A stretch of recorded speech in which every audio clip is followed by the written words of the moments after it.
wanaagsan daawadayaal meel kasta aad joogtaan ku soo dhawaada mar kale iyo xubinteena ganacsiga waxaana ku soo qaadan doonaa qodobo ay kamid yihiin dowladaha Pakistan iyo China oo kala saxiixanaya mashaariic gaaraysa 28 bilyan oo dollarka Mareykanka. shirkadda chemicalska dalka Saudi Arabia ee SABIC oo sheegtay inay hoos u dhac weyn oo dhanka faa'iidada ay sanadkan dareemayso marka la barbar dhigo sanadkii tagay. shirkadda Toyota ayaa iyana sheegtay in laba baabuur oo nooca loo yaqaan hybrid-ka kuna shaqayn doona korontada iyo sidoo kale gaaska ay ku soo bandhigi doonto sanadkan gudihiisa dalkaasi China. dowladaha Japan iyo Mareykankuna waxay sheegeen in horumar ka gaareen wadahadallo dhanka dhaqaalaha ah oo labadaasi dalab socday. dowladda Greek ayaa iyaduna la daalaa-dhacaysa dhibaatada dhanka deymaha ah ee muddaba markaasi ay la rafanaysay. qodobadaas ayaad ku daawan doontaan xubinta ganacsiga ee warka Somali News TV.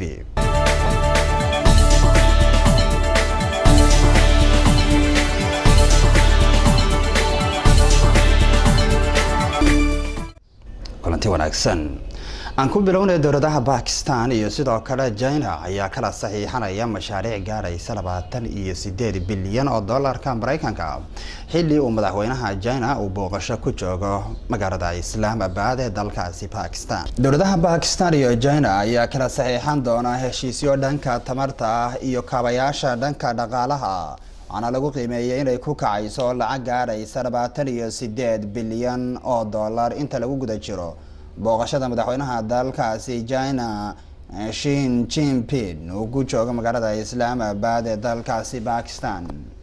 ana booqashadaasi ay ka bilaabanaysaa maanta Isniina sida uu sheegay wasiirka qorsheynta ee wadankaasi Pakistan Ahsan Iqbal. heshiiska ayaa qayb ka noqon doona 45 bilyan oo dollarka Mareykanka oo lagu dhisi doono corridor ama marin dhaqaale oo ay labada dowladood iska kaashanayaan 3,000 kilomitir ama 1,850 mayl jid ah oo ka bilaaban doona gobol ku yaala galbeedka dalkaasi China ee Xinjiang gaarsiisan dekada Gwander ee dalkaasi Pakistan ay labada dowladood iska kaashanayaan.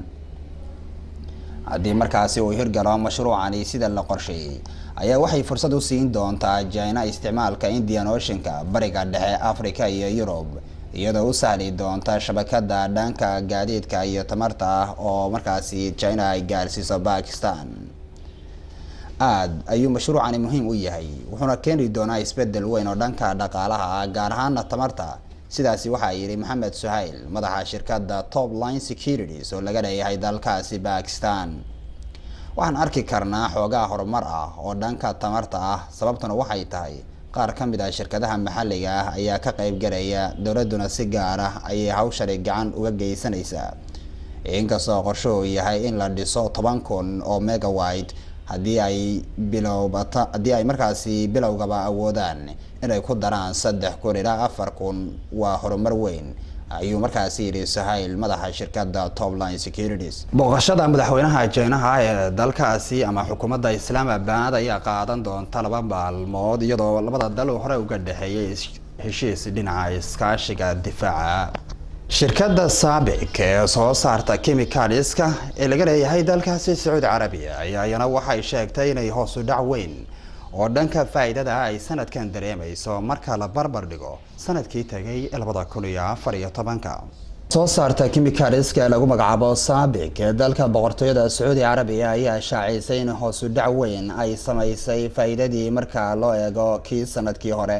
shirkadda SABIC oo soo saarta chemicalska bacrimiyaasha caagaga iyo biraha ayaa sheegtay markaasi inay heshay faa'iido dhan 3.9 bilyan oo riyaal rubuc sanadkii ama 3 bilood ee hore ee sanadkan marka la barbar dhigo 6.4 bilyan oo riyaal isla 3 bilood ee sanadkii tagay.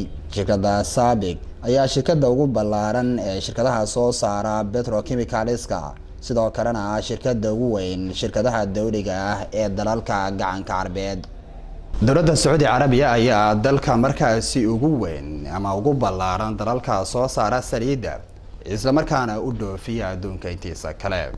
shirkadda Toyota ayaa iyana waxay sheegtay inay soo saarayso laba baabuur oo nooca loo yaqaano hybrid-ka ah oo ku shaqayn doona markaasi gaaska iyo sidoo kale korontada. waxayna sheegtay inay ku soo bandhigi doonto dalkaasi China sanadkan gudihiisa. shirkadda ugu ballaaran shirkadaha soo saara baabuurta ee Toyota ayaa qorsheynaysa inay dalka China ku soo bandhigto laba baabuur oo nooca loo yaqaano hybrid-ka oo noocyada ku shaqeeya gaaska iyo korontada si loo yareeyo ayay shirkaddu sheegtay pollution-ka ama hawada wasakhowda. labadan baabuur oo lagu magacaabo Living Hef iyo Corolla ayaa lagu soo bandhigi doonaa dalka China sanadkan gudihiisa sida markaasi ay shirkaddu baahisay. dalka China ayaa suuqa ugu weyn ee baabuurta iyadoo markaasina iibkuna uu kor u kacay qadar dhan 6.9 boqolkiiba taasoo ka dhigan 23.5 milyan oo baabuur in markaasi ay gaadhay dalkaasi China sanadii 2014. dowladda Greek waxay iyaduna markaasi raad goobaysaa wali xal u helidda mushkiladda dhanka deymaha ee dalkaasi uu in muddo ah la soo rafanayay. waxaana madaxweynaha dalkaasi Greek oo isagu xilligan booqasho ku jooga jasiiradda Qobrus oo la kulmay dhigiisa dalkaasi waxaana markaasi ay ka wada hadleen sidii xal loogu heli lahaa mushkiladaasi haysata dalkaasi Greek. dalka Greek Alexis Tsipras ayaa hadalkan ka sheegay xilli uu la kulmayay madaxweynaha jasiiradda Qobrus ninka lagu magacaabo Anastasiades. arrinta Qobrus xiriirka dalalka Yurub dhaqaalaha iyo iskaashiga labada dal ayaa qayb ka ahaa ajendayaasha kulanka looga wada hadlay. Greek waxa uu sheegay inuu ku rajo weeyahay sidii loo nooleyn lahaa siyaasadda ku wajahan dhaqaalaha wadankiisa. qatada dhanka deynta ah ee dalka Greek ayaa bilaabatay sanadkii 2009 iyadoo ilaa hadda socota. muddadaas ay jirtay dhibaatadan ayaa waxaa dalkaasi ka dhacay isbedelo badan waxaana hoos u dhacay dhaqaalaha dalkaasi waxayna sii kordhay shaqo la'aanta baahsan ee dalkaasi ka jirta. dowladaha Mareykanka iyo Japan ayaa yeelanaya wada hadaladii ugu horeeyay ee markaasi noocooda ee ay yeeshaan labada dowladood waxaana markaasi wada hadaladani ay daaran yihiin xiriirka dhanka dhaqaalaha ee u dhaxeeya labada dowladood ee Mareykanka iyo Japan.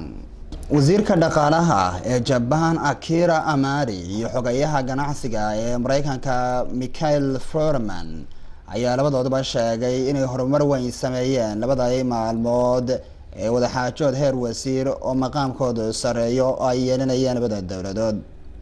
waxaan isweydaarsanay fikrado ku wajahan iskaashiga labada dhinac iyo sidii ay xiriirkooda ganacsi ay u xoojin lahaayeen ayuu yidhi wasiirka ganacsiga ee Japan. isweydaarsiga ganacsiga ee dhanka beeraha ee labada dal ayaa ahaa mid caqabad weyn ay ka jirto iyadoo muddaba uu dib u dhacayay heshiiska TPP ee labada dal markaasi ay kala saxiixdeen.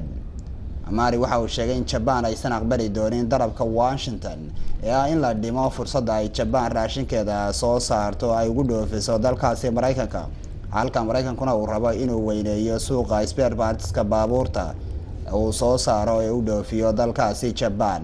dawladda waxaan naga eeg xubinteena ganacsiga ee warka Soomaali News TV intaan xubin la mid ah ku kulmi doonaan waxaan kaga tagnaa sidaas iyo nabadgelyo.